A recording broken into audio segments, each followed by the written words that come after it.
ವೀಕ್ಷಕರೇ ನಮಸ್ಕಾರ. ಈ ದಿನದ ಪ್ರಮುಖ ಸುದ್ದಿಗಳನ್ನ ವೇಗವಾಗಿ ನೋಡೋಣ. ಫಸ್ಟ್ ನ್ಯೂಸ್ನಲ್ಲಿ ನಾನು ಅಕ್ಷತಾ ಕಿಟಗಾಪುರಿ. 80ನೇ ಸ್ವಾತಂತ್ರ್ಯೋತ್ಸವಕ್ಕೆ ಅಗತ್ಯ ಸಿದ್ಧತೆಯನ್ನ ಕೈಗೊಳ್ಳಿ. ಆಗಸ್ಟ್ 15ರಂದು ನಡೆಯಲಿರುವ 80ನೇ ಸ್ವಾತಂತ್ರ್ಯ ದಿನಾಚರಣೆಯನ್ನ ಜಿಲ್ಲೆಯಲ್ಲಿ ಅರ್ಥಪೂರ್ಣ ಹಾಗೂ ಶಿಸ್ತಿನಿಂದ ಆಚರಿಸಲು ಎಲ್ಲಾ ಇಲಾಖೆಗಳು ಅಗತ್ಯ ಸಿದ್ಧತೆಗಳನ್ನು ಪೂರ್ಣಗೊಳಿಸಬೇಕು ಎಂದು ಜಿಲ್ಲಾಧಿಕಾರಿ ಡಾಕ್ಟರ್ ಸುರೇಶ್ ಬಿ ಇಟ್ನಾಳ್ ಸೂಚನೆಯನ್ನ ನೀಡಿದ್ದಾರೆ. ಡಿಸಿ ಕಚೇರಿ ಸಭಾಂಗಣದಲ್ಲಿ ಸೋಮವಾರ ನಡೆದ ಸ್ವಾತಂತ್ರ್ಯೋತ್ಸವದ ಪೂರ್ವಭಾವಿ ಸಭೆಯಲ್ಲಿ ಮಾತನಾಡಿದರು. ಅಂದು ಬೆಳಗ್ಗೆ 4 ಗಂಟೆಗೆ ಜಿಲ್ಲಾಡಳಿತ ಭವನದಲ್ಲಿ ಹಾಗೂ 9 ಗಂಟೆಗೆ ಜಿಲ್ಲಾ ಕ್ರೀಡಾಂಗಣದಲ್ಲಿ ಧ್ವಜಾರೋಹಣ ನಡೆಯಲಿದ್ದು ಎಲ್ಲ ಅಧಿಕಾರಿಗಳು ಸಿಬ್ಬಂದಿಯೊಂದಿಗೆ ಕಡ್ಡಾಯವಾಗಿ ಭಾಗವಹಿಸಬೇಕು. ಕಾರ್ಯಕ್ರಮವನ್ನು ಸರ್ಕಾರದ ಶಿಷ್ಟಾಚಾರದಂತೆ ಯಾವುದೇ ಲೋಪವಿಲ್ಲದೆ ಆಯೋಜಿಸುವಂತೆ ನಿರ್ದೇಶನ ನೀಡಿದರು.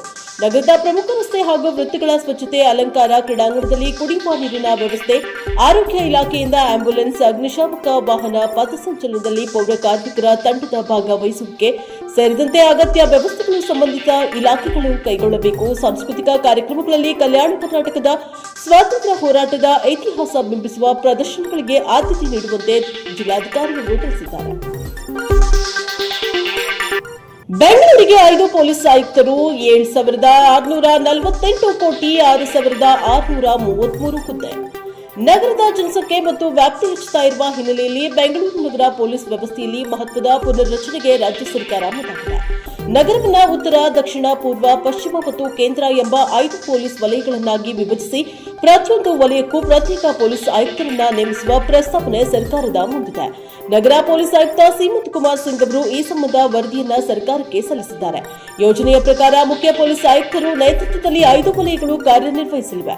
ಜೊತೆಗೆ ಬೆಂಗಳೂರು ಗ್ರಾಮಾಂತರ ಮತ್ತು ರಾಮನಗರ ಜಿಲ್ಲೆಯ ಕೆಲವು ಪ್ರದೇಶಗಳನ್ನು ನಗರ ಪೊಲೀಸ್ ವ್ಯಾಪ್ತಿಗೆ ಸೇರಿಸುವ ಪ್ರಸ್ತಾವನೆಯೂ ಕೂಡ ಇದೆ. ಪ್ರತಿಯೊಂದು ವಲಯಕ್ಕೂ ಪ್ರತ್ಯೇಕ ಆಯುಕ್ತರನ್ನ ನೇಮಿಸಲು ಉದ್ದೇಶಿಸಲಾಗಿದ್ದು, ನಗರದ ವ್ಯಾಪ್ತಿ ವಿಸ್ತರಣೆಯಾಗುತ್ತಾ ಇರುವ ಹಿನ್ನೆಲೆಯಲ್ಲಿ ಬೆಂಗಳೂರು ಗ್ರಾಮಾಂತರ ಹಾಗೂ ರಾಮನಗರ ಜಿಲ್ಲೆಯ ಪ್ರಮುಖ ಭಾಗಗಳನ್ನು ಸಿಟಿ ಪೊಲೀಸ್ ಗಡಿಯೊಳಗೆ ಸೇರ್ಪಡೆಗೊಳಿಸಲು ತೀರ್ಮಾನಿಸಲಾಗಿದೆ. ಜಂಜಿ ಜೊತೆ ಆರ್ಎಸ್ಎಸ್ ಸಂವಾದವನ್ನು ಪ್ರಶ್ನಿಸಿದ ಭಟ್ಟಾಚಾರ್ಯ. ಪಿಟಿಪಿ ಸಿಪಿಐ ಲಿಬರೇಷನ್ ಪ್ರಧಾನ ಕಾರ್ಯದರ್ಶಿ ದೀಪಂಕರ್ ಭಟ್ಟಾಚಾರ್ಯ ಅವರು ಆರ್ಎಸ್ಎಸ್ ಯುವ ಜನರನ್ನ ತಲುಪುವ ಬಗ್ಗೆ ಪ್ರಶ್ನೆ ಮಾಡಿದ್ದು, ಸಂಘ ಪರಿವಾರ ಹದಿಹರಿಯದವರೊಂದಿಗೆ ಸಂಪರ್ಕ ಸಾಧಿಸಲು ಪ್ರಯತ್ನಿಸುವ ಮೊದಲು ಅವರಿಗೆ ಅತ್ಯಾಚಾರ ಮತ್ತು ಕೊಲೆ ಬೆದರಿಕೆ ನೀಡುವುದನ್ನು ನಿಲ್ಲಿಸಬೇಕು ಎಂದು ಹೇಳಿದ್ದಾರೆ. ಆಗಸ್ಟ್ 6ರಂದು ಮುಂಬೈನ ನೀತಾ ಮುಖೇಶ್ ಅಂಬಾನಿ ಕೇಂದ್ರದಲ್ಲಿ ಆರ್ಎಸ್ಎಸ್ ಮುಖ್ಯಸ್ಥ ಮೋಹನ್ ಭಾಗವತ 100 ನಗರಗಳ 15 ರಿಂದ 19 ವರ್ಷ ವಯಸ್ಸಿನ ಸುಮಾರು 2,000 ವಿದ್ಯಾರ್ಥಿಗಳನ್ನು ಉದ್ದೇಶಿಸಿ ಮಾತನಾಡಿದ್ದಾರೆ ಎಂಬ ವರದಿಗಳಿಗೆ ಪ್ರತಿಕ್ರಿಯಿಸಿದ ಭಟ್ಟಾಚಾರ್ಯ, ಕಾರ್ಯಕ್ರಮದ ಪ್ರಮಾಣ ಪ್ರಭಾವಶಾಲಿ, ಆದರೆ ಅದರ ಉದ್ದೇಶವನ್ನ ಪ್ರಶ್ನೆ ಮಾಡಿದ್ದಾರೆ. ಜಂಜಿಗಳನ್ನ ತಲುಪಲು ಆರ್ಎಸ್ಎಸ್ ಸಾಕಷ್ಟು ಹತಾಶವಾಗಿದೆ ಎಂದು ವರದಿಯಾಗಿದೆ. ಮೋಹನ್ ಭಾಗವತ 100 ನಗರಗಳಿಂದ ಕರೆತರಲಾದ 15 ರಿಂದ 19 ವರ್ಷ ವಯಸ್ಸಿನ 2,000 ವಿದ್ಯಾರ್ಥಿಗಳನ್ನ ಉದ್ದೇಶಿಸಿ ಮಾತನಾಡಲು ಸಿದ್ಧರಾಗಿದ್ದಾರೆ. ಸಂಖ್ಯೆಗಳು ಪ್ರಭಾವಶಾಲಿಯಾಗಿವೆ, ಆದರೆ ಸಂಪರ್ಕ ಏನಾಗಿರುತ್ತದೆ ಅವರು ಹೇಳಿದ್ರು. ಆಡಳಿತ ವ್ಯವಸ್ಥೆಯು ಯಾವ ಪ್ರತಿಭಟನಾಕಾರರ ವಿರುದ್ಧ ಪ್ರತಿಕೂಲವಾಗಿದೆ ಎಂದು ಹೇಳಿಕೊಂಡ ಭಟ್ಟಾಚಾರ್ಯ, 13 ವರ್ಷ ಕಳೆದರೂ ಕೊಡಗಿಗಿಲ್ಲ ಸಚಿವ ಸ್ಥಾನ. 13 ವರ್ಷಗಳಿಂದ ಕೊಡಗು ಜಿಲ್ಲೆಯ ಯಾರೊಬ್ಬರಿಗೂ ಸಚಿವ ಸ್ಥಾನ ಸಿಕ್ಕಿಲ್ಲ. ಇದು ಜಿಲ್ಲೆಯ ಜನರ ಬೇಸರಕ್ಕೆ ಕಾರಣವಾಗಿದೆ.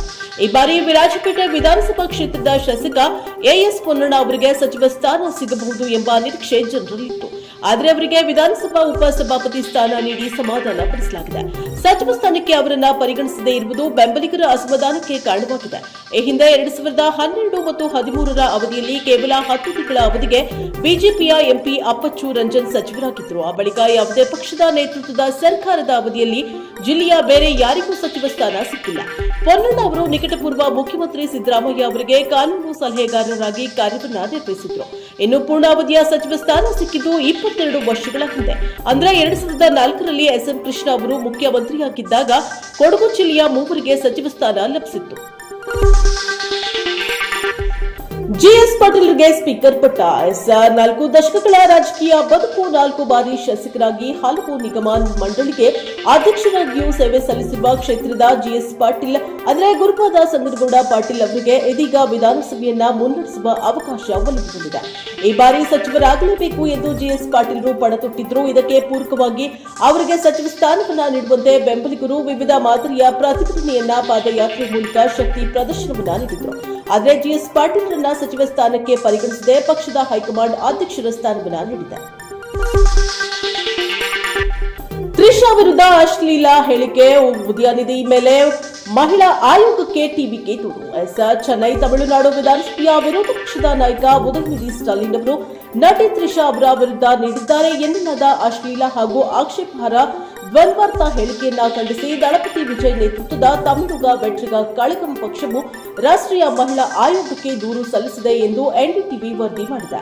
ತಂಜಾವೂರಿನಲ್ಲಿ ಕಾವೇರಿ ನೀರು ವಿವಾದದ ಪ್ರತಿಭಟನಾ ಸಮಾವೇಶದಲ್ಲಿ ಮಾತನಾಡ್ತಾ ಇದ್ದ ವೇಳೆ ಉದಯನಿಧಿ ನೀಡಿದ ಹೇಳಿಕೆಯು ತೀವ್ರ ಕಳವಳಕಾರಿ ಹಾಗೂ ಮಹಿಳೆಯ ಘನತೆಗೆ ಧಕ್ಕೆ ತರುವಂತಿದೆ.